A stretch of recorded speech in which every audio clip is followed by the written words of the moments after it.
Agora sim. Aleluia. Você é o Boa host, tarde. Cristina. Gente, boa tarde. A gente já está gravando. Queria agradecer, pleno feriado, emenda de feriado, vocês estarem aqui. Mas o tema é apaixonante, né? E eu queria agradecer vocês terem aceitado e disponibilizar esse horário para estar aqui com a gente. Troster, obrigada. Ramon, Daniel, agradecimentos imensos. Eu vou passar a palavra para o Troster, para ele começar. Acho que cada um pode falar um pouco, depois a gente vai abrir para o debate aqui com o grupo. A ideia, Cris, é o quê? Cada um fala uns 10 minutos e depois abre, é isso? Isso. Isso, porque aí a gente pode fazer pergunta, enfim, acho que todo mundo aqui está acompanhando de perto, né, o que vem acontecendo com a Argentina, e aí a gente pode fazer pergunta, enfim, conversar. Vamos lá. Tá bom. A Argentina estava, assim, nos últimos 10 anos, 20 anos, num trilema, né? Tinha um problema econômico, né? Porque tinha fragilidade política. E tinha um problema social porque estava ruim economicamente. Então, ela estava num nó que estava piorando. Cada vez que passava, teve algumas mudanças no meio do caminho, mas, basicamente, a Argentina tinha um problema político, um problema econômico e um problema social. E tem, né, tinha uma presidência da República totalmente esvaziada. O Alberto Fernandes era um zero esquerda, quer dizer, foi eleito. É o caso que o vice-presidente, né, no caso a Cristina Kirchner, apontou a presidente, né? E então o presidente totalmente assim, sem personalidade ou importância na Argentina. Aí apareceu o louco Milei, né? Louco na Argentina tem dois significados. O significado que tem no Brasil, e louco é alguém que é muito diferente, não necessariamente pode que sim, pode que não. E aí ele começou com uma campanha assim, politicamente contra tudo que o Fernandes e o Massa apoiavam, ele era contrário. E deu certo, né? Ele ia com motosserra, falou mal do Papa, do Lula, do Xi Jinping. Ele meteu o pau em todo mundo, saía com uma motosserra na rua, falou que ia dolarizar. Os argentinos estavam cansados, né, assim, de tudo que estava acontecendo, e aí decidiram o quê? Um novo presidente. Aí ele é eleito, já de cara, a posse na Argentina é feita no Congresso, um discurso ao Congresso, como é feito no Brasil, quase no mundo inteiro. Ele não faz o Congresso, vira e faz um discurso de costas para o Congresso, muito dizendo, eu sou eu, o resto é resto. Né? Assim, falou, e contando com o apoio da população. Algumas coisas que se destacavam. Primeiro, para os argentinos, você tem duas datas emblemáticas. Não, duas fora as outras três, né? Que foi 22 de dezembro do ano passado, né? Fora 29 de junho de 86, fora essas datas, né?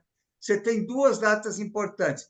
Uma é a Revolução de Maio, quando Napoleão invadiu Espanha, os argentinos puseram um vice-rei para correr, né? Assumiram o governo pátrio, eles continuavam leais ao rei da Espanha. Foi todo um movimento, foi a primeira coisa de argentinidade, diríamos, foi aquele momento em que os criollos, né, os nativos, muitos deles nascidos espanhóis, assumiram a Argentina, que na época eram as Províncias Unidas do Rio de la Plata, como país. E a segunda foi depois de 54, quando você teve todo um movimento de consolidação da República. Quando os espanhóis foram embora, a Argentina ficou muito fraca em instituições. Então, daí o que eles fizeram? Uma nova Constituição, com espírito liberal, mas uma coisa que todo mundo menciona, quer dizer, não foi o liberalismo que fez a Argentina crescer, obviamente, a exportação de matérias-primas, etc., mas foi investimento em educação. A Argentina foi o primeiro país do mundo em ter educação primária obrigatória para todo mundo, e é igualitária. Na Argentina, não sei agora, mas pelo menos quando eu ia na escola, o Ramon, que foi antes do que eu, você ia com o avental branco. Quer dizer, você podia ir com qualquer roupa, mas avental branco, todo mundo igual. Isso criou um capital humano que transformou aquelas exportações, né, que eram riquezas da Argentina, em prosperidade, né? Outra coisa, a Argentina estava com as sementes de uma hiperinflação, né? Ele prometeu um choque e contra a casta. A casta é todo funcionário público, é, políticos, ele chama da casta, que tem privilégios especiais, né? Aí ele deu choque. Ele deu um choque muito interessante, só sem esquece o objetivo da política econômica é o bem-estar social, mas abstrai disso um pouco. Ele deu um choque no câmbio. Você tem vários câmbios aqui na Argentina, mas ele desvalorizou o oficial, e mesmo que ele anunciou que ia reduzir imposto, aumentou as retenções do campo, né?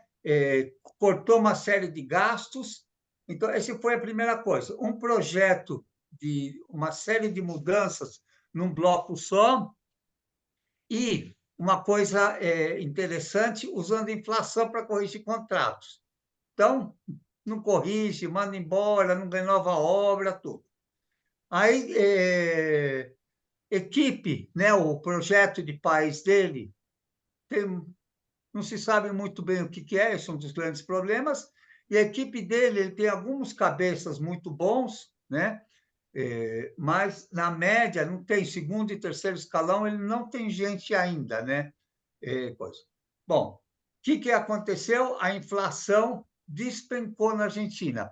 Foi 25 em dezembro, 20 em janeiro, 13 em fevereiro, 11 em março, 8,8 em abril e 7,5 em maio. Projetado, está projetando 7,5. Interessante, só vou dar uns números. A inflação de 25,5 tinha um juro de 6%, juro para rolar dívida pública. A inflação de 20 tinha um juro de 6%. A de fevereiro, que era 13, o juro era 6%. A de 11, em março, baixou para 5%. A de 8,8 baixou para 4 juros. E agora, a de 7,5, o juro está em 2,84. Ele está liquidificando a dívida pública. Quer dizer, a Argentina, que rolava a dívida, uma dívida de 71 milhões de dólares, e reduziu essa dívida a 49 milhões de dólares. Uma pausa, eu acho que aqui no Brasil, isso de ter moeda remunerada é um absurdo. Bom, quis que o país despencou, Bolsa de Valores subiu, expectativas de inflação caíram até o patamar, vão continuar despencando, e a projeção é que ela se estabilize em 4% ao mês nos próximos anos. Quais são as grandes barreiras da Argentina? A primeira são barreiras políticas. Ele brigou com todos os políticos, briga cada 2 por 3, xinga as pessoas, o chefe de gabinete saiu, várias pessoas já entraram e saiu. Ele é uma pessoa complicada, né? Os piquetes, essa é outra coisa que na Argentina atrapalhava muito todo mundo, é que você fazia uma manifestação, parava a rua, então você saía para almoçar, para jantar, né? Ia para uma reunião, pá, tinha um piquete, você ficava 2 horas preso no trânsito, não tem o que fazer. Ele começou a combater isso, sabe, cortando o benefício social, tudo isso, alguma coisa. Atacou a casta, né? E aí, o que tem? Milei algumas medidas, por exemplo, sair dos BRICS. Quer dizer, os BRICS têm dinheiro, compram coisas da Argentina e falam, não quero fazer parte do clube. A troco do quê? Né? Ou, agora, segunda vez que está indo visitar o Elon Musk. Quer dizer, ele é presidente da nação, presidente da nação na Argentina, no Afeganistão, onde quer que for, é uma figura imperial. Sabe, você tem um certo protocolo e ele não tem. Aí ele foi lá para Davos, Argentina. Um dos piores desempenhos do mundo foi dar aula de liberalismo, fora dele entender mal o que é liberalismo, né? Realmente assusta. Bom, tem outros incidentes assim, Na quarta-feira passada, ele lançou um livro no Luna Park. O Luna Park venceu o equivalente um Ibirapuera aqui de São Paulo e dançou rock, tudo. Quer dizer, muito divertido, mas parece que ele não entendeu bem ainda que ele é presidente da República, né? E aí, o que acontece? Só dois fatos interessantes a mais. Você, além desse experimento liberal que você teve no final do século XIX, você teve um no começo dos anos 90 com Cavalo, que conseguiu estabilizar a inflação, mas aumentou a miséria e o desemprego. O Macri também teve um projeto com muitos aspectos liberais e começou a ter o mesmo problema, né? Então, só para não estourar meu tempo, que eu acho e agora, que eu acho, não só o Milei, qualquer governo sucede ou fracassa, primeiro com combinação de políticas, né? Política fiscal, lembra que o objetivo é sempre o bem-estar. Tinha que cortar uma série de gastos na Argentina, dá para privatizar algumas coisas, mas, por exemplo, na política monetária, ele baixou, ele conseguiu, de alguma forma, acabar com a liquidez remunerada com juro real negativo, mas o impacto já está indo no dólar, né? Então, ele tem que saber calibrar isso bem, porque senão ele vai ter um dólar muito valorizado. A gente teve experiência aqui no Brasil em 95, 96, quebra a indústria. Quer dizer, mesmo que você tenha o melhor quadro institucional do mundo, as melhores reformas do mundo, e todos os investidores no mundo decidam investir na Argentina, isso demora tempo. Quando alguém vai investir, tem que fazer projetos, comprar, etc. E nesse meio termo você quebra a Argentina. E você quebra as fábricas. Quer dizer, você tem que saber dosar um instrumento câmbio para ele funcionar para o crescimento da economia. Você tem que fazer reformas, né? Então, você tem que saber calibrar tempo, gastos, onde que você gasta, onde que você não gasta. E aí, e são duas coisas mais. Ter sorte, né? Ele tem sorte. A Argentina vai ter uma super safra esse ano, então vai ter muitos dólares, então isso deve ajudar muito o Milei esse ano. E mágica. O que é mágica? É vender uma coisa diferente. O RB, por exemplo, foi a mágica no Brasil. Então, você precisa ter uma mágica para convencer todo mundo. Ó, passa fome agora, que você vai ser feliz depois. Faz um regime agora, que você vai ser saradão depois. E é isso que você tem que fazer. E aí, ele começou, mais uma vez, a evocar algo que não deu certo, né?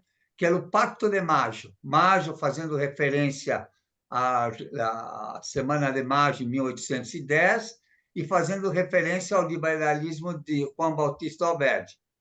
Aí ele fala, o pacto, ele fala propriedade privada, equilíbrio fiscal, gastos do governo 25% do PIB, reforma. Quer dizer, bem uma agenda de reformas bem macro.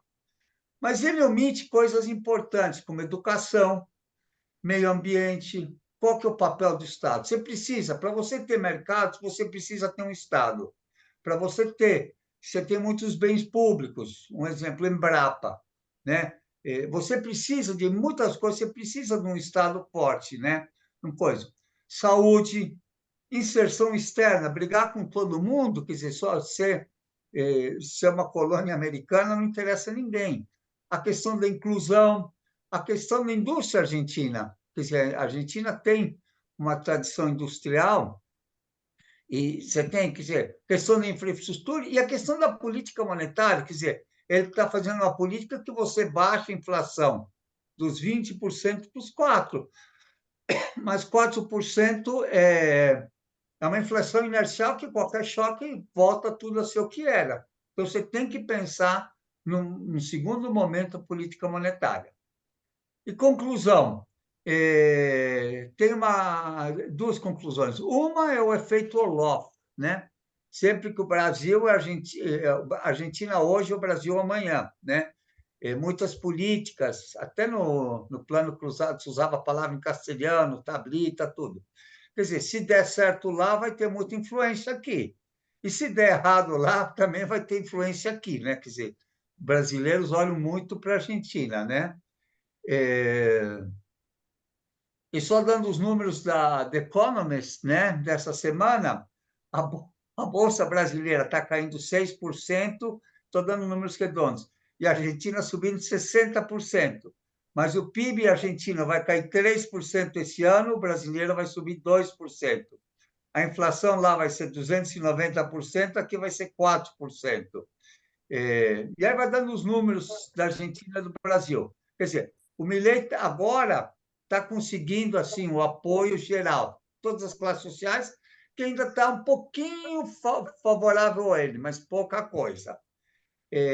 Então, é isso. Obrigada, Troster. Eu acabei de mandar um aviso aqui. Tem alguma coisa acontecendo, talvez se feche a sala, mas eu reenvio um link para vocês, a gente reabre, tá? Queria te agradecer, passar a palavra. Como é que vocês querem fazer, Daniel ou Ramon? Ordem alfabética, pronto. Invertida, né? Começou com T. É? Não, Vamos lá, começou com o Daniel. Não, o argentino. Daniel abriu o Argentino. microfone. Vamos lá. Pode ir, Daniel, tá, por favor. Como é que é, Ramon? Você quer... Não, tua É vez, você, por favor. Ah, Sim, tá sim, bom, tá bom. Aí você fecha, então. Aí o professor perfeito. abriu, eu faço um intermédio, aí o professor Ramon fecha, então, tá bom. Eu queria mais ou menos fazer um panorama, como o doutor Roberto colocou aqui. Eu primeiro parto de condições materiais nas que se encontra a Argentina historicamente. Historicamente, a Argentina é um território com boa quantidade de matéria-prima, minérios, ultimamente gás, petróleo e lítio, elementos importantes não só para como elementos de riqueza nacional, sino también son importantes para el Comando Sur dos Estados Unidos, la Secretaría de Estado americana, a jefa militar do Comando Sur da Secretaría de Estado americana, dice que el litio era un elemento estratégico para los Estados Unidos y está en Argentina. Entonces, Argentina es un país con materia prima, minerios, gas, petróleo, litio, eso que Argentina es. E como o professor Roberto colocou também, nos anos 1810 se faz a Revolução de Maio, onde se independiza a Argentina, o Rio de la Plata. Depois a partir de aí começa uma longa guerra revolucionária até 1826, que termina independizando-se o Alto Perú, né? E a partir de aí se divide em o projeto em dois grandes polos, que inclusive levaram adiante guerras civis no século XIX e no século XX. Um polo que continuava querendo ser um país agroexportador vinculado à Inglaterra, basicamente, e outro polo que era de economias locais, de desenvolvimento de economias locais. A guerra civil foi ganha por quem tinha um projeto agroexportador, e aí se cria em 1890 a geração del 90, leva adiante esse mito da Argentina rica. Eu digo que é mito da Argentina rica porque minha família estava tentando conseguir alguma vaca para comer no meio da pampa. Não estava indo para o Teatro Colón, ni aproveitando as oportunidades de Buenos Aires, de 40 cuadras por 40 cuadras de Buenos Aires. Esa era Argentina rica de 1890, 40 cuadras por 40 cuadras, con estadios de fútbol, con teatros, con avenidas parisinas, que yo mismo, às vezes, no sé si yo estoy en Avenida de Mayo o en San Miguel, en París, mas eran 40 cuadras por 40 cuadras. O resto do país era uma grande fazenda. E essa grande fazenda foi administrada pela Federação, pela Sociedade Rural Argentina, que financiou não só o genocídio indígena, e aí tomaram as terras, que tem até o dia de hoje, essas famílias, sino que também estabeleceram um projeto agroexportador. Houve, como disse o professor Roberto, educação pública, e as paredes dessas escolas ainda estão presentes, eu fui a uma delas, mas é insuficiente para o que era um país, como naquela época. Por isso, em 1945, houve outra revolução entre militares nacionalistas e a classe operária organizada, e aí houve a retomada outra vez do projeto de desenvolvimento de economias locais. Então ficou, 1945 para cá, ficou um debate, um antagonismo entre dois projetos, agroexportador, economias locais, dentro do capitalismo. Aqui não há nenhuma revolução socialista. O que aconteceu no último século, para depois da ditadura militar, em 1983, a social-democracia retoma o... vai cortar, Cristina, vai terminar a reunião? Vamos ver, acho que não. Então, Vamos tentar. Aqui diz que continua indefinidamente. Ótimo. Está. Então, no século XXI, no final do século XX, retoma a socialdemocracia é combatida ferozmente pela extrema-direita e pela sociedade rural argentina. A sociedade rural argentina combateu ferozmente o projeto socialdemócrata de Alfonsín, e até que derrubaram ele. E aí apareceu o projeto de Menem. Estou contando isto porque vários dos funcionários do Menem e sucessores da família Menem fazem parte do gabinete de hoje, do projeto político de hoje. São funcionários de Menem, olha o lapso, de Milei hoje. Menem entra ao governo dizendo que vai fazer uma revolução produtiva e no dia seguinte entrega os ministérios às principais corporações de Argentina. Bom, hoje acontece mais ou menos uma coisa similar, só que pior. Como disse o professor Roberto, Milei não tem estrutura política, não tem estrutura de funcionários. Então, quem dá essa estrutura política e de funcionários?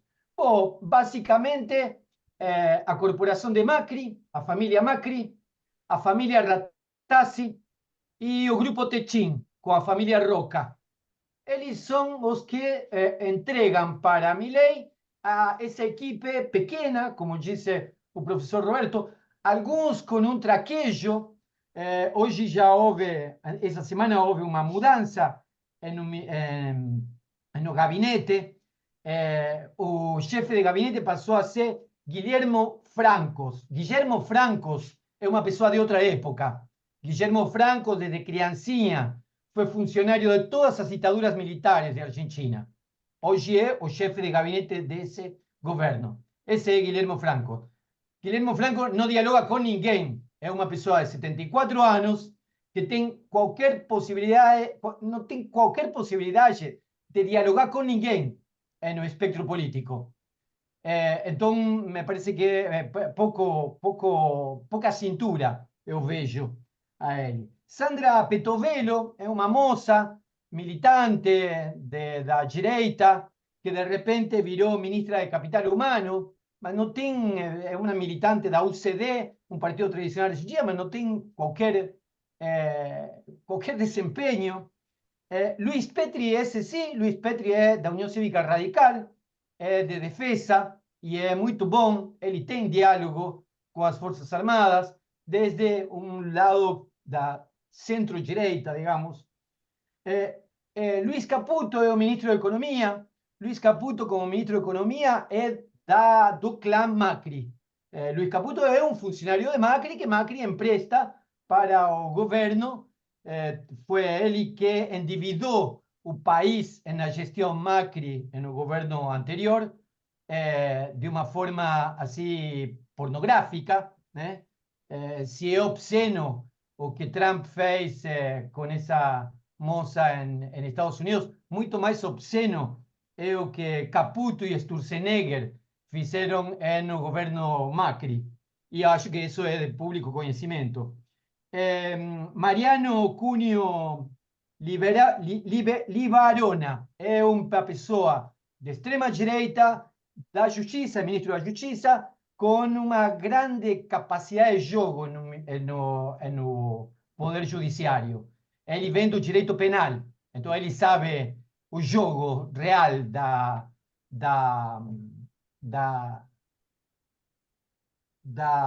justiça.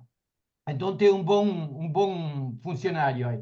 Em relações exteriores, tem uma senhora que se chama Diana Mondino, que a senhora disse que, por exemplo, quando foram a inspecionar uma base de observação astronômica chinesa que tem na Patagônia, ela disse que ela não sabia se havia militares lá, porque como os chineses são todos iguais, então ela não sabia diferenciar um chinês de outro. Essa foi a declaração da ministra de Relações Exteriores, Diana Mondino. Diana Mondino é dona de um banco, isso é o que é Diana Mondino, e por isso está nesse lugar. Mário Russo é ministro de Saúde, é um cardiologista muito bom, mas sem capacidade de gestão. E em segurança, Patrícia Bullrich. Patrícia Bullrich, desculpem meu sorriso, mas Patrícia Bullrich é um personagem quase que folclórico na Argentina. Começou sendo montonera, depois foi peronista revolucionária, depois se passou para a socialdemocracia, depois terminou com os liberais e agora está com Milei.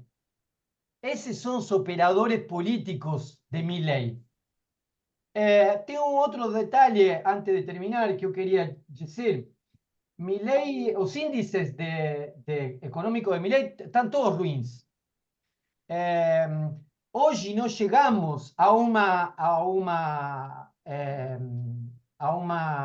inflação que foi a pior que Massa teve. Ou seja, nós aumentamos a inflação para voltar ao pior momento de Massa. Hoje nós estamos no pior momento de Massa. E estamos comemorando dizendo que abaixamos a inflação. Ou seja, você sobe 25%, depois comemora porque chegou ao pior da gestão anterior.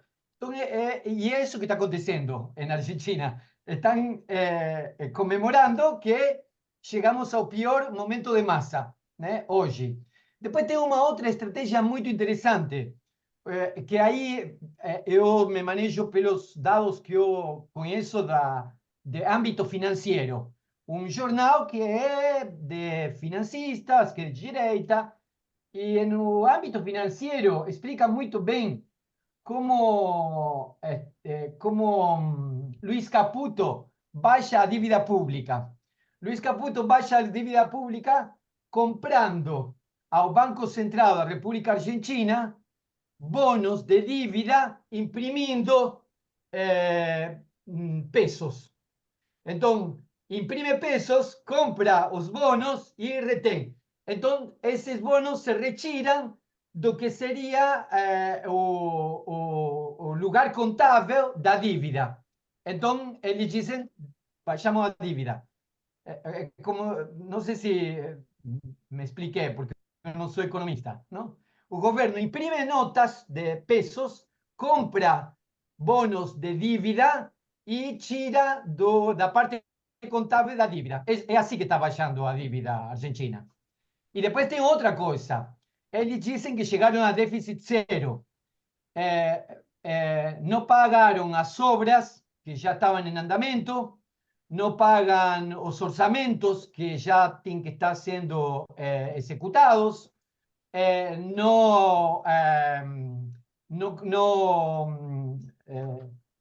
não fazem mais infraestrutura. Como eu não sou economista, mas eu imagino o seguinte: é como se eu deixo de pagar água, luz, gás, IPVA, e digo para minha esposa, Sibeli, está ótimo esse mês, nós estamos com déficit zero, mas não pagamos água, não pagamos luz, não pagamos gás, não pagamos nada disso. É assim que está a Argentina. A Argentina tem, esse mês, vai ter a maior arrecadação. por causa por causa do IVA, de imposto às ganâncias, que é o imposto à renda no salário do trabalhador. Esse mês vai ser o pico de arrecadação. Mas não tem nenhum economista, não digo de esquerda, não digo peronista, não tem nenhum economista de direita que diga o plano de Milei no próximo semestre é o seguinte: estão esperando um milagre onde se supone que se nós mostramos que baixamos a dívida externa e mostramos que baixamos a inflação, pessoas do mundo irão para a Argentina a fazer investimentos. Eu esteve na Europa o ano passado, não vi ninguém assim muito entusiasmado. Vejo aqui brasileiros, não vejo ninguém assim muito entusiasmado, assim na expectativa de ir a investir bilhões de dólares para a Argentina. Então, a perspectiva que há nesse cenário não me parece boa. Ou seja, não me parece boa do ponto de vista dos operadores políticos que este governo tem, não me parece boa porque está cada vez mais difícil sair dos índices que pioram cada dia mais. E eu não estou vendo que o mundo esteja olhando para a Argentina e esteja assim com furor, querendo ir para lá para investir. Não conheço empresas assim que estejam nessa situação. Só para outro detalhe também, o Luna Park, que mencionou o professor Roberto, é interessante porque o Luna Park tem uma capacidade de 8.400 pessoas. Isso é a capacidade de mobilização que Milei tem. 8.400 pessoas. É essa a capacidade do Luna Park. E na Argentina isso é muito importante em crises sociais, como disse o professor Roberto. Não há uma crise econômica, sino também uma crise social. Em algum momento, essa crise social vai se desencadear. E a capacidade de mobilização do governo é 8.400 pessoas que cabem no Luna Park. Contra, por exemplo, 2 greves com muita mobilização e uma mobilização muito grande em função da escola pública, da universidade pública, que foi no país inteiro. É mais ou menos isso. Obrigada, Daniel. Maravilha. Ramon? Muito bem. Obrigado pelo convite. Então, prazer estar aqui debatendo com o Daniel e com o Robbie. Eu vou tentar, já que os dois limparam o terreno, então facilitaram minha tarefa depois. Então, eu vou tentar ser breve, ficar nos 10 minutos, tá? Eu acho que a primeira coisa é entender, fazer um retrospecto da Argentina, tá? O sea, o Daniel fez um de longo prazo, tá? Eu diria que a gente tem que entender que a Argentina passou pela maior crise da sua história em 2001, certo? Ou seja, quando foi o período do fim da experiência da conversibilidade, teve uma queda em todos os índices, todos os indicadores econômicos, completamente descomunal, certo? E a partir daí teve um período de rápida recuperação de 2003 a algum momento, digamos, 2010, 11, 12, 13, né? Nos governos de Néstor e Cristina Kirchner, né? Teve uma estagnação no final do governo da Cristina, e aí veio, então, digamos, a revolta, vamos dizer, a reação a essa falta de crescimento foi a eleição do governo do Macri, certo? O governo do Macri teve um mérito indiscutível, que foi que nos 4 anos que governou, em 3 caiu o produto, certo? Ou seja, realmente demonstrou patentemente sua incompetência, né? Ou seja, o governo do Macri chegou, digamos, prometendo a chuva de inversões, a chuva de investimento, né? E foi um fracasso rotundo, tá? Isso levou à eleição do Alberto Fernandes em 2019, e aí veio a pandemia. A pandemia foi um fenômeno que provocou assim, um mau humor, certo? Generalizado no planeta inteiro. A gente viu que os partidos situacionistas ficaram numa situação muito complicada no mundo todo, mas em particular acho que a gente não pode esquecer que no governo Macri a Argentina conseguiu o maior empréstimo da história do FMI, muito acima do que o regimento do FMI permitia que a Argentina digamos, tomasse de empréstimo, certo? Uma pressão do governo Trump para tentar conseguir a reeleição do Macri. Então, quando o governo do Alberto Fernandes, quando Alberto Fernandes assume o governo, se encontra com uma perspectiva econômica completamente complicada, ao qual se soma a pandemia. Como se isso fosse pouco, em 2022 tem a maior seca nos últimos não sei quantos anos, então a fonte de recursos de dólares que a Argentina precisa, certo? Seca completamente pela falta de exportações, pela própria falta de produção agrícola. Então, digamos, se acaba sendo toda uma situação, digamos, objetivamente muito complicada, a qual se somam algumas divergências dentro do governo que são completamente absurdas, certo? Que levam a uma paralisia do governo, da qual é tirada pela tentativa do ministro Massa de fazer uma política mais ativa que mais ou menos consegue que, por exemplo, que a Argentina chegue na eleição de 23 com um índice de desemprego muito baixo e mas com uma inflação em crescimento, certo? Tem, digamos, algumas pessoas que falam em hiperinflação, inclusive o próprio presidente Milei, que isso é digamos, um absurdo que só pode caber na cabeça de alguma pessoa como Milei, certo? Já vou falar, acho que, em geral, não é digamos, ou seja, eu não quero personalizar a história, tá?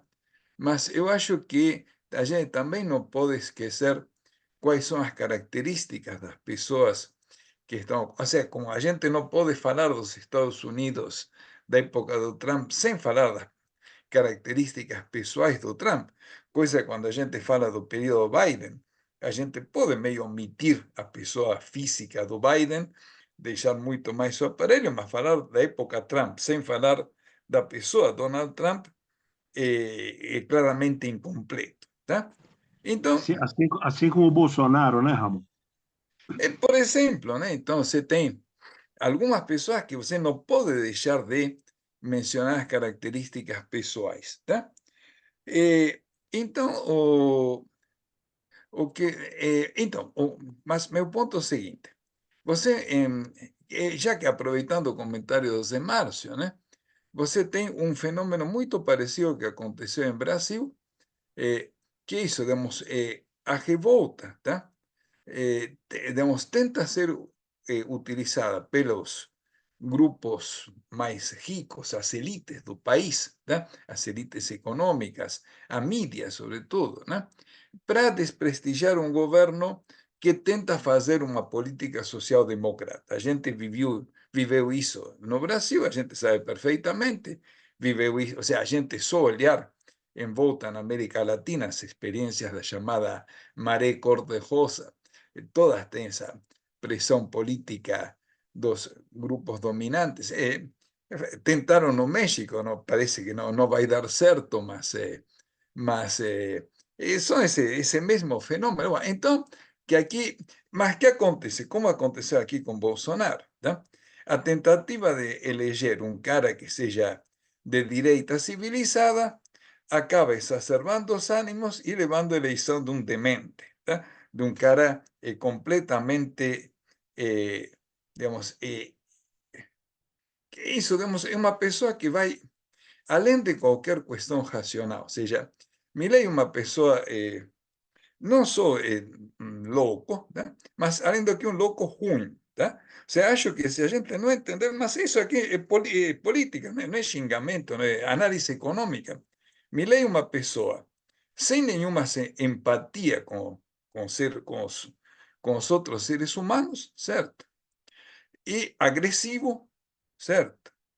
E aí vai, digamos, y que no está con los, como se dice en Argentina, no sé si esa, digamos, a cabeza no funciona bien, ¿cierto? O sea, como se dice en Argentina, no tiene los patitos en línea, ¿no? Que ahora está como, o sea, un maluco, ¿cierto? Fuera eso no tiene equipo, ¿cierto? No quer ter equipe, ou seja, conseguiu parte da equipe emprestada, como o Daniel falou, mas também ele não quer, pois isso significaria conceder parte, ou seja, Macri tentou fazer isso, tá? Olha, te dou toda uma equipe montada, mas aí o Milei diz, haha, mas aqui isso quer dizer que quem vai mandar é o Macri? Não, não, nem a pau, né? Então ele rejeitou a equipe do Macri, certo? Tá? Muito bem. Além disso, digamos, veja, eu não queria passar muitos 10 minutos, já estou em 8:30, tá? Então, eu só queria mencionar duas coisas. Milei começa o governo fazendo um decreto que seria equivalente a uma medida provisória, tá? Que é completamente inconstitucional, tá? O cara mexe na Constituição por decreto, tá? Você diria, olha, isso aí tem que ser parado pelo judiciário. Mas o judiciário argentino consegue ser muito mais lamentável que as piores épocas do judiciário brasileiro, tá? Lembremos que o judiciário brasileiro foi o que calou, ou seja, que tremeu com toda a palhaçada do Moro. Então, o judiciário argentino é muito pior do que isso, tá? Ou seja, são completamente coniventes com medidas completamente absurdas e inconstitucionais, estão deixando rolar, tá? Essa seria a primeira coisa, tá? A segunda coisa que, só para dar como tem todo que o Daniel falou, digamos, isso, você dizer que cai a inflação porque você passa de 8 para 25 e você reduz de 25 para 8. É uma maneira meio original de dizer, desculpe, Hobbit, estamos em desacordo quanto a isso, né? Não sei se vai continuar caindo, né? Então, digamos, se você leva a demanda a zero, certo? Então, sim, perfeito. Você vai conseguir uma redução da inflação, né? A famosa, como chama? A inflação zero do cemitério. Mas uma coisa que eu só queria mencionar, que dentro do projeto de lei que está sendo considerado nestes dias, tem um regime que é a coisa mais espantosa que pode acontecer na Argentina, que pode comprometer o futuro da Argentina pelos próximos 30 anos, que é a duração dele, que é um regime de incentivos grandes investimentos, assim chamado. E esse regime de incentivo dá uma série de concessões para grandes capitais que venham a investir essencialmente no setor primário, seja no agro, ou nas florestas, e sobretudo na mineração, dá uma série de incentivos sem exigir, tem um tratamento impositivo muito melhor do que qualquer empresa nacional. Ou seja, se você pega você tem não eu, mas você tem na tua conta uns 5 milhões de dólares. Se você quer abrir uma média empresa, você vai ter um regime impositivo muito mais duro que o cara que vem com 300 milhões de dólares para simplesmente pegar lítio e mandar o lítio para os Estados Unidos. Tá? Então, com esse tipo de coisas, realmente, o problema de ter eleito um louco, né? É que você não sabe que, ou seja, o louco não vai durar muito, né? Mas a dívida que pode deixar, a crise que pode deixar, eu acho que é incalculável, tá? Muito obrigado, passei 2 minutinhos, desculpem, tá? Tranquilo, Ramon. Te agradeço aí, foi uma boa perspectiva. O Troster está pedindo palavra, por favor, Troster. Eu só queria lembrar o Daniel e o Ramon que em agosto do ano passado a inflação foi 12,4%, e em setembro foi 12,8%. Então, superior à inflação. Después en masa fue para 8. Não, Con não, não. masa fue para 8. Massa salió con la inflación a 12,8 también. Sí. Cayó la inflación nace así, pero desculpa falar em espanhol. O ponto é que teu argumento não é 100%, teu argumento não é 100% verdadeiro. A inflação estava acelerando, as projeções de inflação eram altas.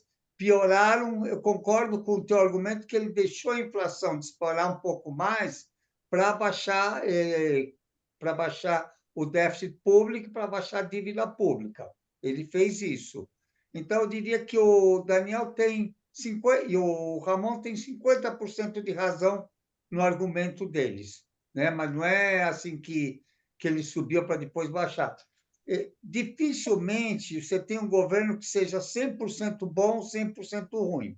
Concordo com o Ramon, 100% com o Daniel, que ele é meio pancada, né? Que esse é o grande perigo da Argentina hoje, é que ele é pancada e que ele não tem um projeto de Argentina. Então, acho que os três concordamos, né? Agora, não é que tudo que ele fez está errado também, né? Assim, eu estou mais no time deles, do Ramon e do Daniel, mas acho que ele também tem méritos, o programa dele, sobre o ponto de vista macro. Ahí mandé por WhatsApp para el grupo de Mangaba Centro de Estudos de 2023 a 2024 a Interanual. Aí, para ver vocês, é verdade o que disse o professor Roberto, houve 2 meses com 12%, mas o resto é 8 ou abaixo de 8. Portanto, estamos comemorando o pior, tá bom, salvo esses 2 meses, no Interanual estamos comemorando o pior momento de massa. Posso Está- aproveitar e fazer uma pergunta, Daniel? Porque, na verdade, o governo está se alicerçando nesse bônus, nessa entrega de redução de inflação, que a gente sabe que tem um apelo popular importante, né? E a gente também conhece a dificuldade de fazer planejamento dentro de um processo inflacionário. Mas o contexto internacional me parece que vai frustrar qualquer expectativa, né? Essas mudanças climáticas, as guerras, rompimento de cadeias produtivas, enfim, me parece que ele está alicerçando o sucesso do governo dele, como o Sarney o fez aqui no Brasil, né? num alvo móvel. Queria ouvir vocês.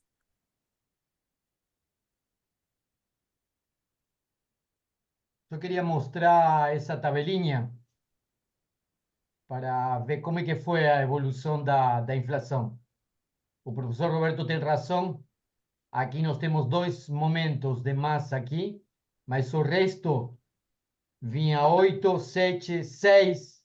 Aí fiz esse pico por operações financeiras e corridas bancárias. Aí cai de novo o seguro e aí depois liberou. Para depois voltar. Daniel, eu não queria mais bater nesse ponto, mas se você pega uma série mais longa, você vê como a inflação foi subindo. Quer dizer, você pega uma série mais longa, você vai ver que a derivada é positiva, quer dizer, e não tinha nada que indicasse. Você pega a cotação do dólar também, você vê ela subindo. Quer dizer, a tendência era de alta, ele conseguiu, o que a gente fala em economês, mudar a derivada, o que era uma curva côncava para cima, virou uma curva côncava para baixo. Eu acho que esse é o mérito dele. Eu acho que as outras críticas eu concordo com você. Tá? Mas Eu fico meio envergonhado, tá? Discutindo, porque não sou economista, nem estou longe disso. Mas é um pouco o que Ramon falou. Mas você também é psicanalista, você entende de louco. Ele aumenta o dólar. Os importadores y exportadores van a dormir con un dólar a 378 pesos y acordan no día siguiente con un dólar a 870 pesos. Fue a cosa más bonita que debe ter acontecido na vida dos exportadores e importadores que el día anterior compraron dólares. Fueron a dormir y ganaron 500 pesos por dólar oficialmente. Y levou o dólar até 1000. Leva os preços, libera os preços e reduz a economia.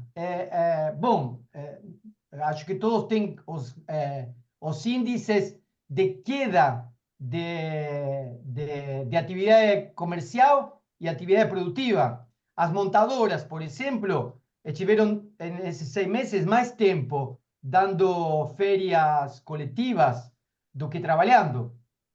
Então, é verdade, ele aumenta para depois baixar, mas a um custo social, no qual se reduz a atividade comercial e produtiva. Então, aí teríamos que ver qual é o fim da economia. O fim da economia é baixar a inflação ou que as pessoas possam ter uma vida digna. Então, minha posição é que a economia é uma ciência humana. Minha concepção é aristotélica da economia. Então, eu quero que as pessoas vivam o melhor possível. Então, os dados esses têm que ser compatíveis com a possibilidade de melhorar. Aí você pode me dizer, bom, mas é preciso um grande sacrifício para depois conseguir os frutos. Isso é o que eu não consigo entender dos liberais argentinos. Os liberais argentinos nos prometem o sacrifício para um dia ter um país fantástico. E é o que nunca acontece. É o que nunca acontece cada vez que eles assumem. Daniel, dos cosas. Primero, yo soy argentino, soy porteño, me orgullo mucho de eso, por eso estoy hablando en castellano. No soy un liberal argentino, primero. No. Entonces, así es. Segundo, Aristóteles, lo levantaste muy bien. Viste, la preocupación de él, la función de la política, de la economía es justamente el bienestar de todos. En eso estamos de acuerdo. Tercero, acabar con la inflación. Podemos discutir la velocidad, es condición necesaria para crecer. Cristina lo puso muy bien. Si esta es la única manera de bajarla, eso está en discusión. Si está valiendo costo-beneficio, eso es lo que estamos debatiendo. Pero en tercero, ¿viste? Uno no puede agarrar 2, 3 puntos y juzgar, o hacer 2, 3 variables y decir que eso no fue solo la inflación que bajó el déficit, bajó la deuda. Brasil, para dar um exemplo, eu vou continuar em português, mas era só porque, né, ele falou dos argentinos, ele mexeu com, né, o meu orgulho, né? Mas o Brasil paga, todo mundo está falando déficit primário, e a gente paga 6% do PIB só de juros. No orçamento desse ano, se você soma no Brasil gastos de educação, de saúde e de investimentos, são inferiores aos gastos de juros, não é para amortizar a dívida. Então, eu acho que a questão, quer dizer, o Brasil está crescendo menos porque está com uma dívida cada vez mais juros, mais coisas. Então, eu acho que saber a dosagem é o que faz a grande diferença. E saber e ter focado, o nosso objetivo, você colocou muito bem, é melhorar o bem-estar, né? Eu acho que Milei não coloca isso claro, né? Não é só falar, é falar. Eu acho que nesse exemplo, por exemplo, a China. A China, todo mundo pode criticar, mas não tem mais miséria, acabou com a miséria, né? Quer dizer, eles têm um foco, era o bem-estar, e fizeram, né? Outros países, Dinamarca, Suécia, né, que conseguem fazer isso. A Argentina, Brasil também tem todas as condições de fazer isso, mas não está fazendo, né? Me gustou conocerte, Daniel. el placer es mío. Ramón já é um Daniel, namoro antigo. Roberto, Daniel e Ramon, eu não tenho condições porque não tenho acompanhado, vocês têm acompanhado diuturnamente a gestão Milei, mas uma impressão muito provisória minha, eu fico com a impressão de que ele não termina o mandato. Não sei se é um pessimismo meu, repito, não tenho elementos para fazer esse julgamento, é um feeling, é um sentimento, que assim como o de la Rua, que a impressão que me dá é que ele não termina o mandato, o Milei. Queria ouvi-los a respeito disso. Deixa o Se eu tô... Ramon falar um pouco, senão só eu e Daniel. Ok, obrigado. Não, então, só respondo aqui rapidamente, também queria ouvir meus colegas, amigos, compatriotas. Mas eu acho que o Zé Márcio pega um ponto que é importante, né? Que é a questão de que, digamos, em que medida a tensão social, certo? Pode crescer ao ponto de instabilizar o governo, certo? Nós tivemos essa semana, esses últimos 15 dias, tá? Teve uma coisa, o governo do Milei cortou os repasses que deveriam ser enviados por lei para diversas provincias, diversos grupos de repasses, tal, mas ele cortou basicamente quase todos, está liberando alguns para alguns aliados políticos, mas em geral teve um corte. Onde que vou com isso? Teve uma província, tá? Misiones, que fica aqui quase nas cataratas, tá? En Misiones teve uma revolta de 10 dias dos professores e dos policiais, né? Reivindicando aumentos salariais. Tá? Então, foi uma província, certo? Eu não sei em que medida isso pode se espalhar pelo país todo, porque os governos provinciais estão com falta de recursos para pagar o funcionalismo público, sem falar que, digamos, estão completamente parados os investimentos em geral, certo? Todo investimento do setor público, toda obra pública foi zerada, certo? Então, aí pegando o comentário do Zé Márcio, eu acho que você está com um caldeirão, certo? De pressões que eu não vejo que tenham perspectivas de diminuir, tá? Eu imagino que, ao contrário, irão crescendo, tá? Para diminuir, deveria ter uma aposta muito forte em que a economia vai se recuperar muito rápido, tá? Eu, honestamente, não vejo, Milei está falando uma famosa recuperação em V. Eu não estou enxergando essa recuperação. Parecia que, na melhor das hipóteses, a situação se estabilizaria num patamar muito baixo, depois de que o PIB caiu e que toda a produção caiu. Agora você poderia, com sorte, estagnar, ou seja, digamos, parar, deter a queda. Tá? Então, não sei se respondi a pergunta do Zé Márcio, mas eu acho isso, que essencialmente vai ter uma revolta social grande. E se você quiser, no meio disso, se pode incluir também umas características pessoais do Milei, que não sei como ele saberia reagir a uma situação onde tem uma revolta. Tá? Pues basicamente, Milei é uma pessoa que só aceita, por exemplo, jornalistas que sejam, ou seja, não dá uma entrevista, nem um jornalista liberal que ele não vá com a cara. Tem que ser um amigo dele, certo? Então, eu não sei como seria uma situação na qual Milei seja fortemente confrontado, tá? Mas isso, por favor, falem, Daniel, Roberto, fiquem à vontade. A pregunta de Marcio es importante porque me parece lo siguiente, para que Milei no termine un mandato, do outro lado tem que haver uma força política que esteja disposta a assumir o poder. Do outro lado está o peronismo. E o peronismo não só que não está disposto a um golpe social, ou como se chame, porque eso inclusive sería muy ruim para el propio movimiento peronista. Entonces, dentro del peronismo no hay una disposición de derrubar el gobierno.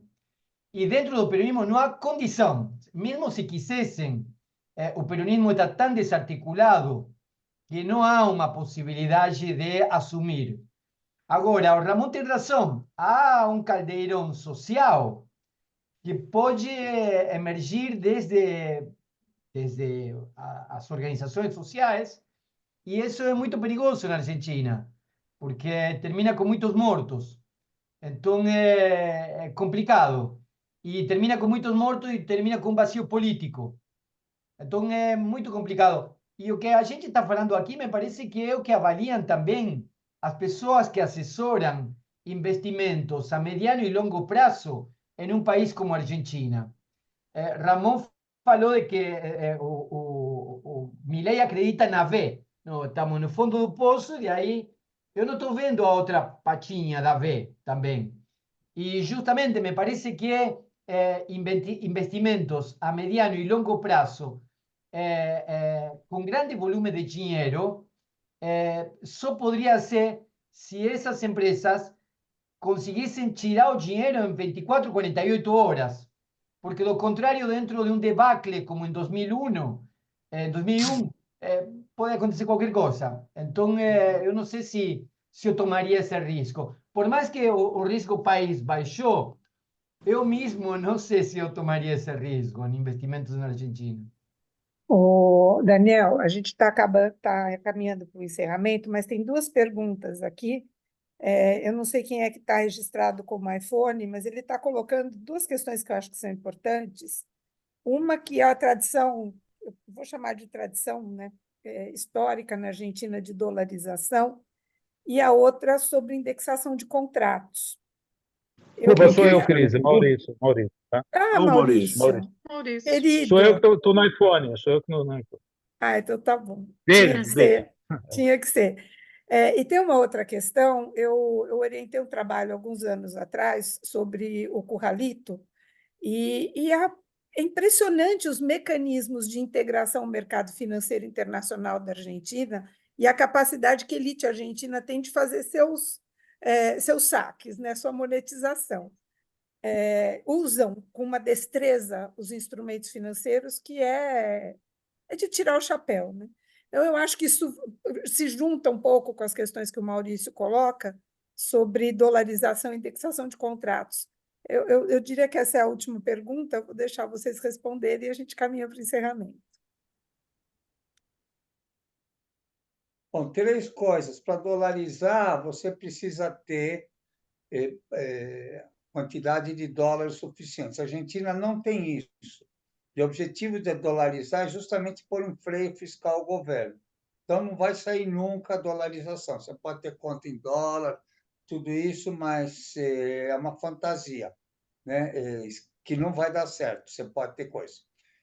Segundo, já que finalmente, eu sou portenho, mas também sou paulistano, né? Então, eu sou capaz de ter duas paixões assim, né? O Ramon também é assim, né? Eu não sei se o Daniel é. E terceiro, obrigado, Cristina, pelo convite. Muito bom ver a Carmen, ver o Paulinho, ver o Zé Márcio, não dá para ver, agora dá para ver ele de novo. Ver você, Cristina Helena, a Patrícia, que eu não vi, tá? Muito obrigado. Dá para fazer uma pergunta ainda ou não? Faça, Luiz, claro que faça. Tem um time de peso aqui assistindo hoje. Eu queria que alguém explicasse o seguinte: por que que a Ford saiu do Brasil e consegue ficar na Argentina e fazer lucro lá e fazer dinheiro lá?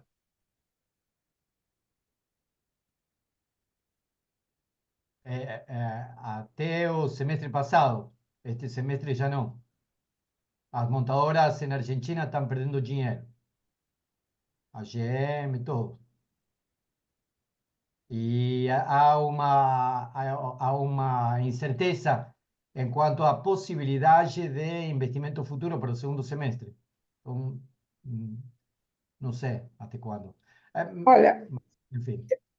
Posso fazer uma pergunta, convidar Cristina? Eu queria convidar uma pessoa que está aqui assistindo também, que é o Leoncini, porque ele é da área de automobilística, mas uma específica. Se o Leoncini estiver ouvindo, puder falar alguma coisa, Tudo bem, Cris, mas o Paulinho ia fazer uma pergunta, o Paulinho. tá bom. Posso falar? Fala, Paulinho. Bom, como nós somos velhos, né? Eu vejo o debate do Keynes versus Pigou. O negócio da recuperação em V, ela Pigou, vai dar merda, ela Keynes, quer dizer, muda todo o discurso, mas o conceito continua sendo o mesmo. E aí, isso me remete, a impressão que vocês me deixaram é que a Argentina não tem saída. É uma imensa incerteza, vai dar merda, tá certo? E foi essa a impressão. Se entendi errado, peço desculpas. Agora, eu só queria lembrar o Brasil na época do Sarney. Eu vi uma vez uma exposição do Chico Lopes sobre o plano cruzado e todo mundo falava que era inviável, que não dava certo, que não tinha liderança política para fazer, parará, parará, né? E é impressionante, né? Na hora que você vai falar, sempre toca aqui o celular, né? E aí ele falou assim, ele estava até sentado do meu lado, falou assim, a crise gera a liderança. Eu achei que ele era louco. A crise gerou o Sarney. Quer dizer, em algum momento a Argentina vai gerar o cara que vai tirar ela da crise. Quer dizer, não é o fim da Argentina, né? Se vai sair heterodoxo, ortodoxo, eu não sei, mas olhando a médio prazo, eu vejo a curto prazo muito problema social na Argentina, mas a médio prazo ela vai sair dessa. Quer dizer, ela não é o fim, tá certo? Era isso. Argentina es una novela mexicana con un final abierto, me parece. De esas de Televisa, de la época del 70. O Paulinho, não, eu acho que isso, obviamente, todo país tem condições de se recuperar, así como todo país tem condições de decidir coletivamente se suicidar estilo Lemming, né?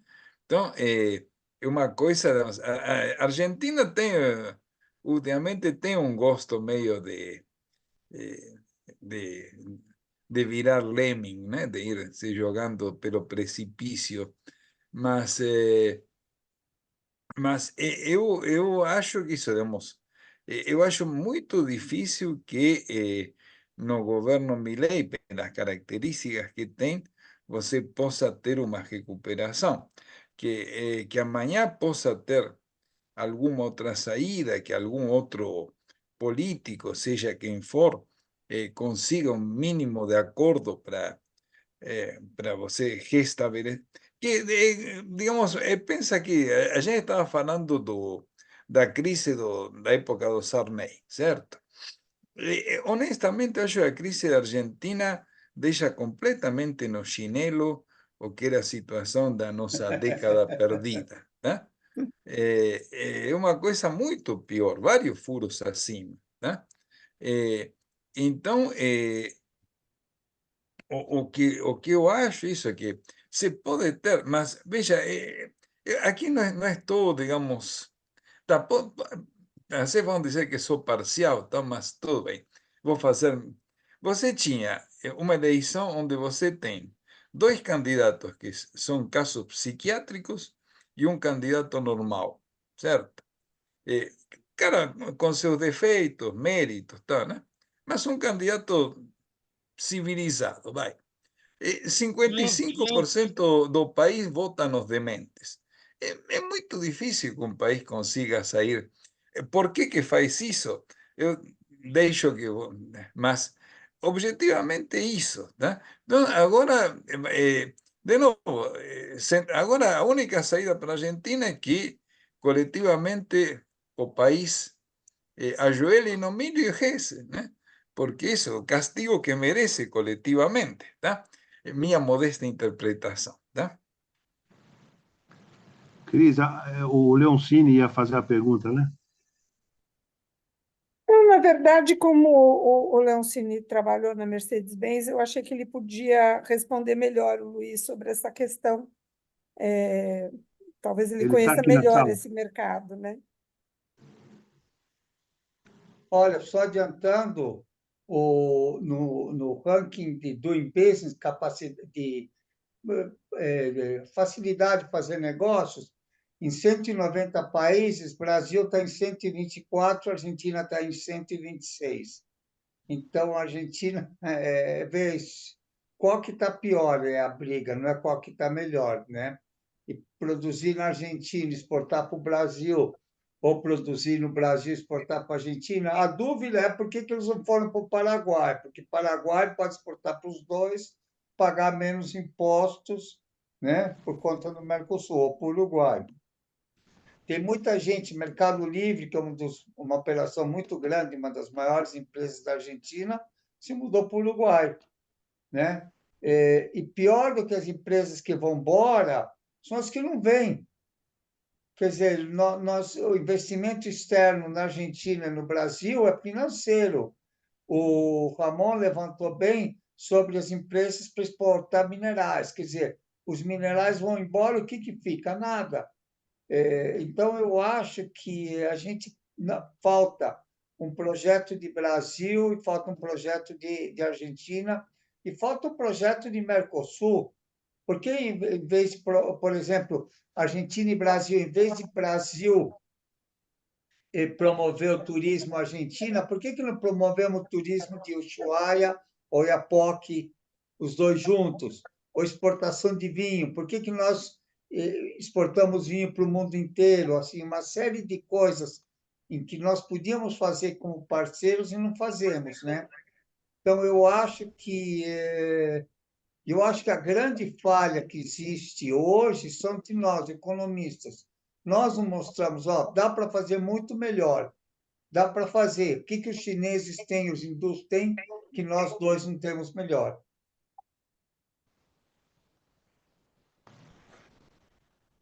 Ó, o Roberto está dizendo que ele não está conseguindo abrir aqui o microfone dele. Eu tentei ver se... Ele podia mandar por escrito, e aí você lê. Ou então, Roberto, quer me ligar aqui no WhatsApp? A gente põe você aqui. Técnicas.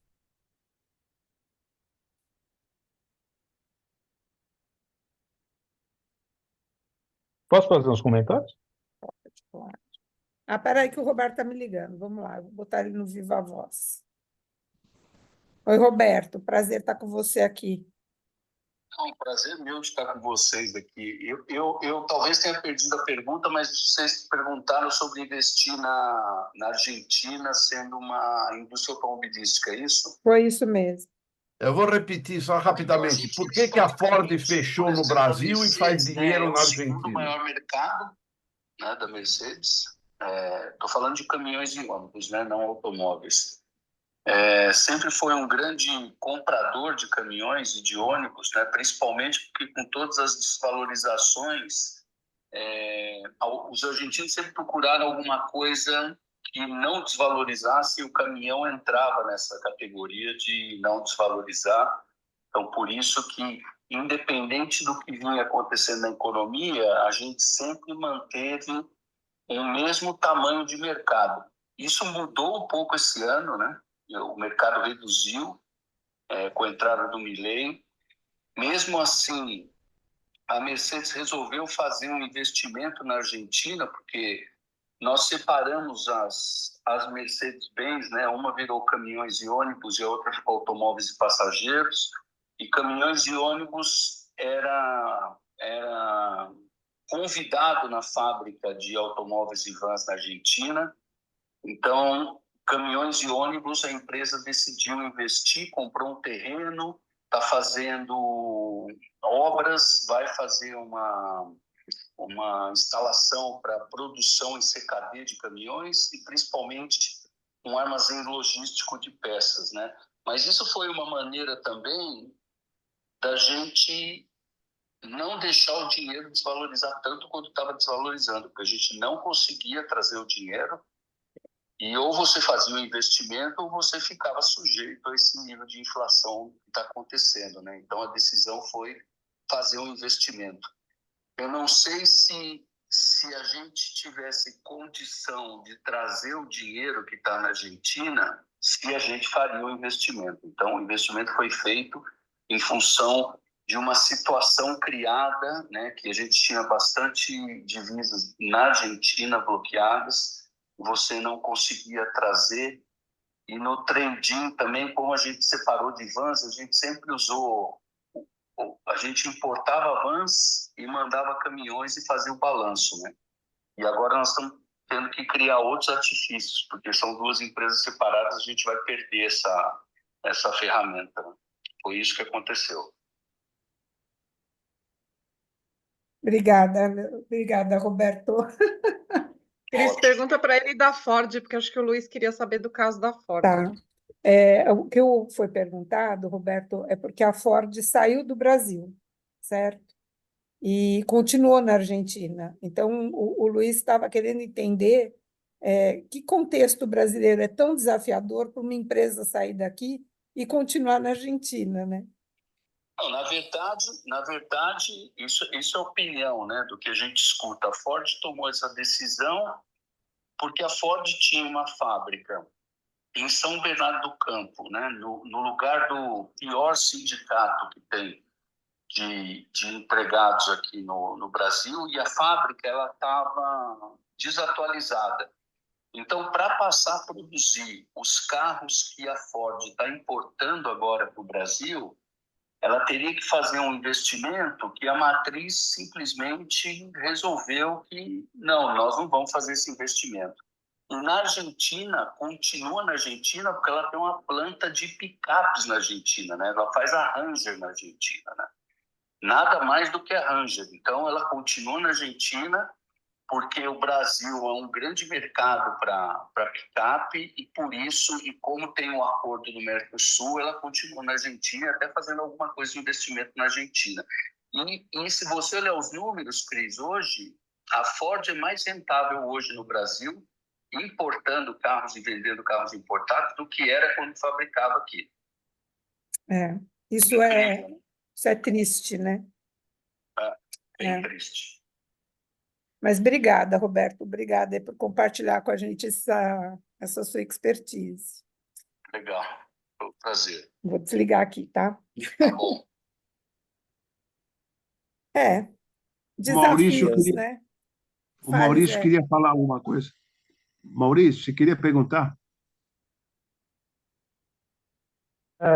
Eu queria colocar uma questão de fundo. A grande questão de fundo, eu acho que é nessa questão argentina, é a questão da inflação. O que o Milei está querendo acabar com a demanda, né? O Troster colocou alguns pontos aí, falou que é vantajoso diminuir a inflação, mas primeiro precisa saber a causa da inflação, né? Então, eu acho que expor aqui, né? E o Troster talvez tenha maior conhecimento, né? Como a Argentina que a gente, qual a causa da inflação argentina? Porque de demanda, é certo que a taxa de desemprego aumentou, né, ao longo do tempo aí, desde o governo passado, estava em 5,6% aí no final do ano que vem, agora já está em 7, 8%. Está aumentando, vai aumentar, né? Você dá um pau na demanda. E com esse pau na demanda, queda no crescimento, a gente sabe que tem uma expectativa de crescimento para o ano que vem. Você joga a economia no fundo do poço, né, pela demanda, e depois ela vai crescer. Né? Isso aí não há dúvida. Mas a pergunta né, de fundo, é qual a causa da inflação? Né? Porque você está jogando a economia, ela né, tá gerando mais miséria ainda na Argentina. Né? Essas políticas do Milei. Então, essa é uma questão que eu queria colocar, aí, principalmente para o Troster, aí, ver se ele conseguia, né, elaborar em cima disso aí. Obrigado. Ok, então, eu diria que a inflação tem múltiplas causas na Argentina. Uma é o dólar. Os argentinos, Ramon e Daniel podem me corrigir, pensem em dólares. Eu vou tomar um café, o café custa R$ 10, um argentino não vê R$ 10, vê $2. Quando você viaja, você pensa em dólar, faz conta em dólar. Eu compro um mocassim faz 40 anos, é sempre o mesmo preço em dólares. Então, o que acontece? Todo mundo, ou muito, quem pode, reajusta os preços pelo dólar. Então, o que acontece? Quando falta dólar, como faltou no ano passado, o preço do dólar sobe o preço do dólar, sobe tudo junto. Então, esse é um fator. A Argentina é muito indexada, que é uma vantagem no momento atual, porque um dos grandes problemas quando você sai de uma hiperinflação, uma coisa assim, é você ajustar preços relativos. O fato que esses preços relativos já estão fixados em dólar ajuda. Então, um problema é o dólar, Milei está enfrentando. O segundo problema, você tem mecanismos de indexação na Argentina. Você tem reajustes, muitos reajustes são feitos pela inflação passada. Então, você tem um problema que a gente chama aqui no Brasil de uma inflação inercial, você tem uma inflação inercial forte. Terceiro, o déficit, né? O governo gasta muito mais em coisas que não precisa do que arrecada. Tem a questão social na Argentina, os índices de miséria, de distribuição de renda, são melhores que no Brasil. Quer dizer, essa questão social na Argentina, mesmo com o Milei, está funcionando. O desemprego hoje na Argentina está inferior ao desemprego no Brasil. E isso funciona como um amortecedor, quer dizer, os planos sociais funcionam mal, mas funcionam. Mas você tem muitas coisas no meio do caminho que você não tem aqui. Você tem muitos planos sociais são feitos por sindicatos, por esse tipo de coisas, e eles ficam com a fatia do leão. Isso tem que ser corrigido. Por último, quer dizer, demanda tem sua influência. Até os preços em dólar começam a cair se você tem um aperto de demanda. Eu não captei teu nome, é Maurício, né? O iPhone é o Maurício, né? Maurício. Maurício Luperi. Maurício Luperi. Luperi. Eu falei Maurício do PL com essa pergunta. Luperi. Então, essa combinação de fatores. Segurando a demanda, se você sabe dosar, funciona. Se você erra na dose, você ferra. Quer dizer, a Argentina sai de uma hiperinflação para ir para uma hiperrecessão. Então, você tem que saber fazer o ajuste. O câmbio, o fiscal, a política monetária. Isso que eu não estou vendo ainda na Argentina uma visão. Eles têm um operador muito bom no Banco Central, independente de aspectos éticos que o Daniel colocou muito bem, um operador muito bom no Ministério da Fazenda de lá. Eles são bons, caras que pensam, mas ninguém sabe para onde que eles vão disparar. Essa ideia de juros negativos, tudo isso.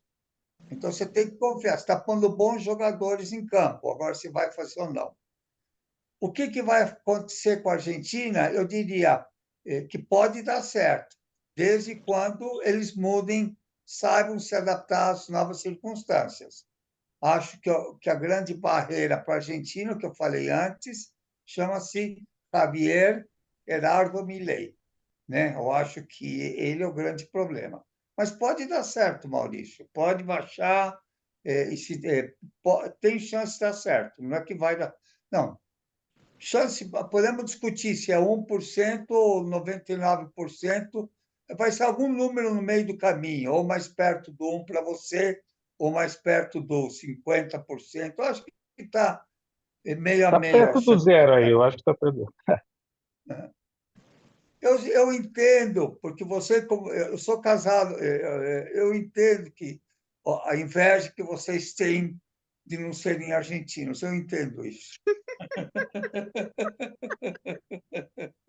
Espera aí, o Ramonzito aí começou como meu orientador de doutorado. Então, o Ramon começou lá na GV, na IESP, meu orientador de doutorado. Eu amo os argentinos. Que fique claro muito bem isso, não tem inveja nenhuma. Amo estar na Argentina, amo Buenos Aires, amo o doce de leite, amo o Balbec, amo o curro de bife, a borboleta e tudo mais. Só o nosso futebol que é melhor, né, Maurício? Aí vamos falar, mas eles são melhores agora também. Antes, o Ramón estaba falando que quería hacer un comentario de 30 segundos. Antes que Ramón faça o comentario, quería te colocar outro dado ao que o professor Roberto estava falando.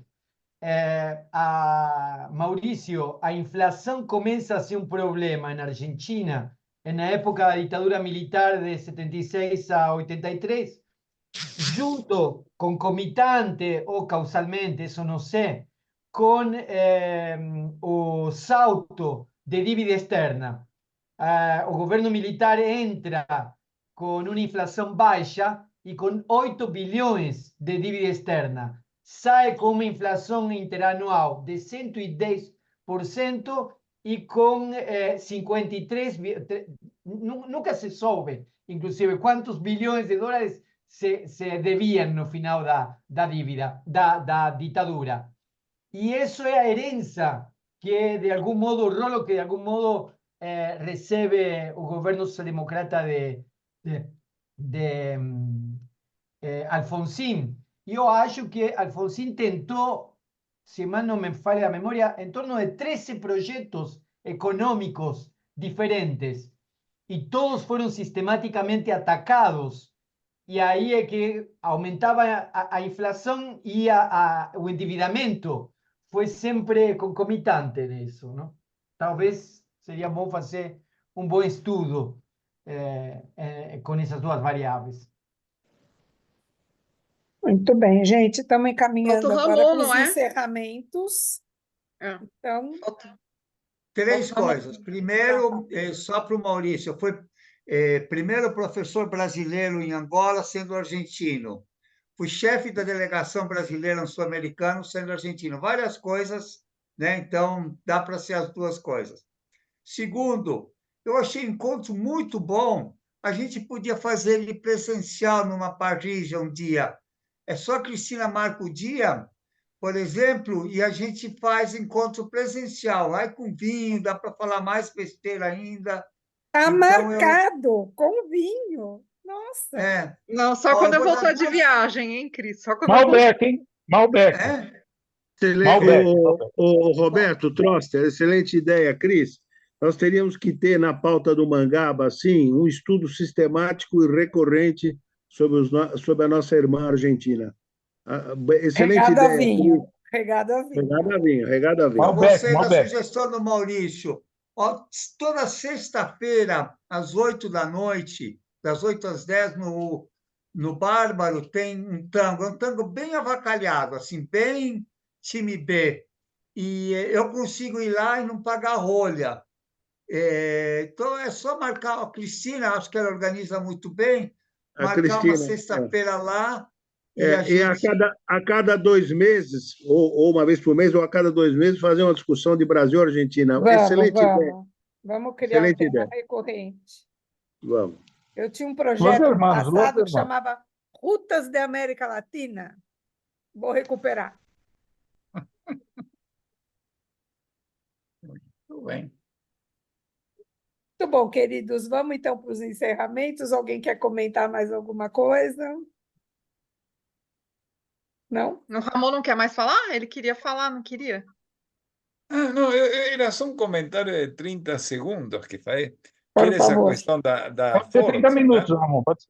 Não, quero essa questão da Ford, que em realidad estratégias de empresas são coisas muito mais da empresa do que da conjuntura do país. E aí, por isso estava lembrando um caso que li hoje, né? Que tem outra firma que está saindo do Brasil e ficando na Argentina, que é o supermercado Dia, né? Mas, de novo, não é uma coisa que você possa atribuir à conjuntura dos dois países. É muito mais que a firma tem muito mais sucesso num país do que no outro, tá? Então, nesse sentido, acho que é uma pergunta completamente pertinente a da Ford, mas não é necessariamente vinculada com o panorama macro, tá? Era só isso. Ramon, é o seguinte, é o erro metodológico que todo mundo comete de que o todo é igual à soma da parte, o tal dos microfundamentos.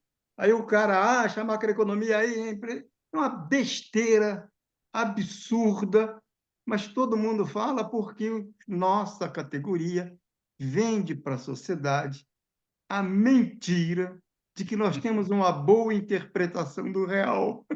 É isso. Aí confunde a mente dos incautos, dos incultos, e eles ficam perplexos.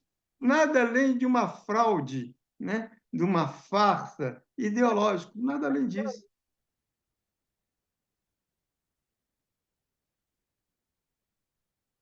Pois é. Pode Mesma fazer mais um coisa que comentário, achar... que o Troster não está aí, tá injusto, você é injusto com ele. Ele levantou, né? Não, mas eu estou aqui pensando que isso Eu é tenho um uma comentário. analogia, eu tenho uma analogia boa. Quem acha que o segundo filho vai ser trabalho dobrado, descobre que é trabalho de um, o trabalho do outro, o trabalho dos dois juntos, né? O Troster voltou, posso fazer um comentário? Agregar não ajuda. Porque eu tenho que provocar o Troster. O Troster, é o seguinte, você falou que o dólar, né, que você pensa da década de 40 lá, fui eu que falei sobre a dolarização também, porque o argentino tem essa mentalidade de dolarização. Quando você lê algumas coisas da Argentina, eu li alguma coisa, não sou especialista em você, Ramonzito e Daniel, mas li alguma coisa. É o investimento estrangeiro, de fato, que teve lá, final do século XIX, começo do século XX, foi fundamentalmente o setor agroexportador, que movimentou a economia, grande parte da história econômica da Argentina, foi investimento estrangeiro, né? Então, essa questão do investimento estrangeiro está muito ligada a essa questão do dólar, do campo. Nós estamos também, mas só que nossos agricultores eram produtores nacionais, vamos dizer assim, que tinha uma preocupação com o câmbio, porque a gente não tinha indústria desenvolvida, a gente importava tudo praticamente, né? Quase tudo. Então, você citou o dólar, você pensa, como argentino, pensa em dólar, né? Que uma das causas da inflação é o dólar. Então, o caminho de uma solução para a Argentina, né? Então, não sabe se é bem a demanda, pode ser a demanda, mas tem o dólar também, que pensa dolarizado, não sei o quê.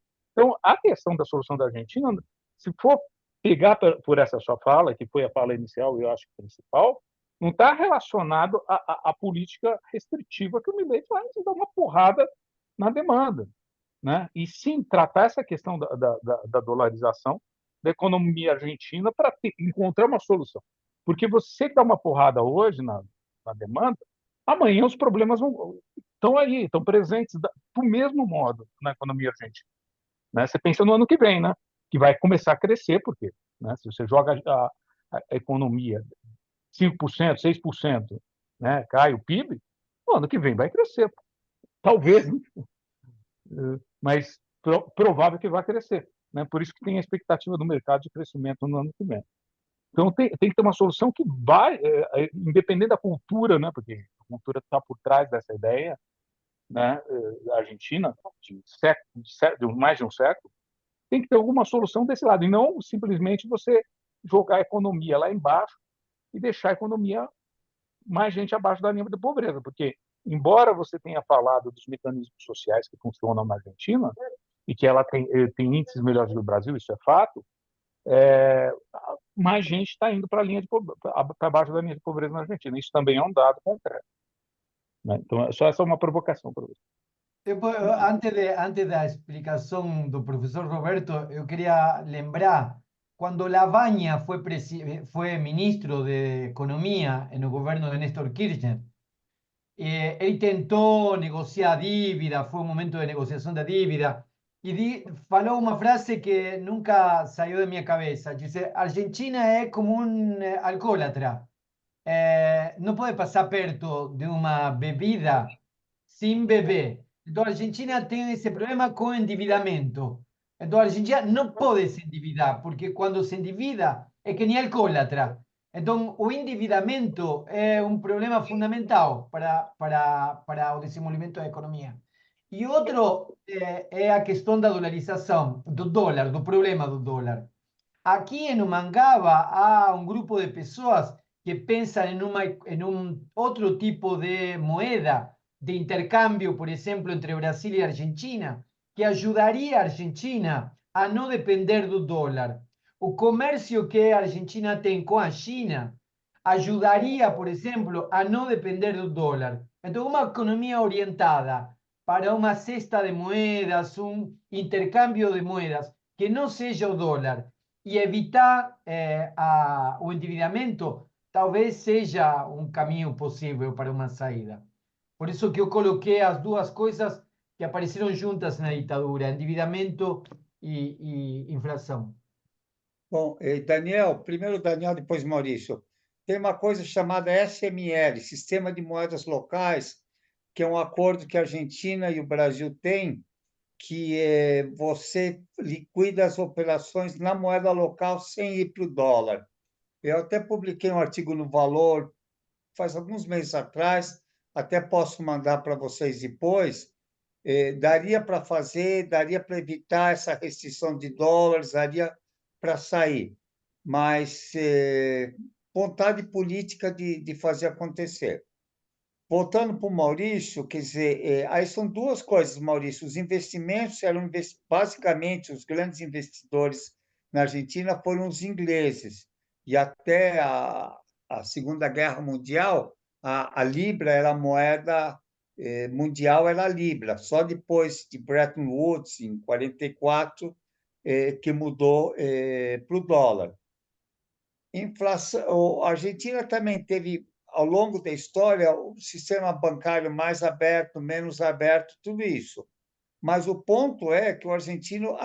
e o crescimento no final do século XIX e do começo do século XX, a imigração teve muito a ver, os investimentos estrangeiros tiveram muito a ver, mas o papel da educação do capital humano teve muito a ver. Quer dizer, a Argentina... até interessante, quando falaram que a Argentina lembra Paris, era um jeito de se afastar dos espanhóis, de não ser tão espanhola e ser mais argentina, né? Eu tenho um filho que fez parte do doutorado na França, falava que Paris era La Petite Buenos Aires, né? Só para judiar dele. Conhece seu filho? É? Conhece seu filho? Ele foi meu calouro na fé.